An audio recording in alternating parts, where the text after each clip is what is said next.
Diversos treballadors de la residència de gent gran Bellamar de Platja d'Aro, però també membres de comissions obreres, s'han manifestat aquest matí davant del centre fins a arribar a l'Ajuntament del municipi per denunciar el tracte, diuen, degradant de la direcció.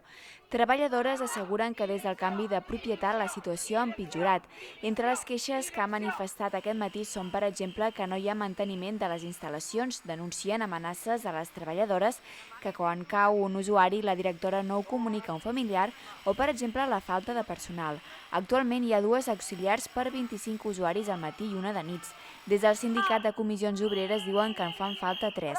I avui hem fet la manifestació per fer públic i que la gent pugui participar en aquesta denúncia que fem, doncs, que considerem que hi ha situacions greus dintre la residència, tant pels treballadors com pels residents, que és una conseqüència. Si els treballadors tenen una precarietat laboral elevada i unes càrregues de treball importants, lògicament això repercuteix directament amb el resident que viu en les residències. En aquest cas, la residència Bellamar de Platja d'Aro. Des de la direcció del centre asseguren que aquesta protesta es deu a una venjança personal, diuen, per una treballadora acomiadada la setmana passada per una falta molt greu. Asseguren que les ràtios es compleixen i els problemes puntuals s'han anat solucionant.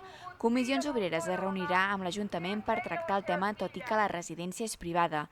D'altra banda, Drets Socials està a l'espera de rebre els informes de les inspeccions que s'han realitzat.